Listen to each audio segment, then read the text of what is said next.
आसान साहब क्या कहते हैं, ये तो बिल्कुल खतरनाक किस्म के लग रहे हैं ये सींग भी, जो है ना अपनी सेफ्टी के लिए तो ये बहुत है इनके लिए, लेकिन ये क्या कहेंगे, ये 2 सींग होते हैं, 4 सींग वाला हो सकता है? जी बिल्कुल, 4 सींग वाला भी, ये दुम्बा भी हो सकता है, मेंढा भी हो सकता है। सबसे पहली तो ये बात जाननी ज़रूरी है कि जो जानवर होता है, जिस जानवर की कुर्बानी शरीयत मुताहरा ने जायज़ करार दी है, उसकी एक शर्त ये है कि वो वहशी ना हो, जंगली ना हो, जो जंगली जानवर होते हैं वो।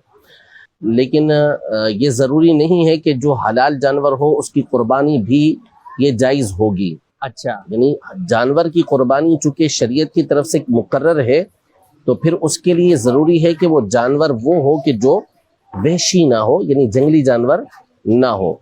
अब जो एक तो पहले ये, अब जैसे ये बड़े बड़े सींग हैं, ये तो बहरहाल कोई माहिर ही बताएगा कि ये जंगली है या ये पालतू जानवर है। तो बहरहाल बड़े सींग होना ये इस बात की कोई रुकावट नहीं है कि इसकी वजह से कुर्बानी ना हो।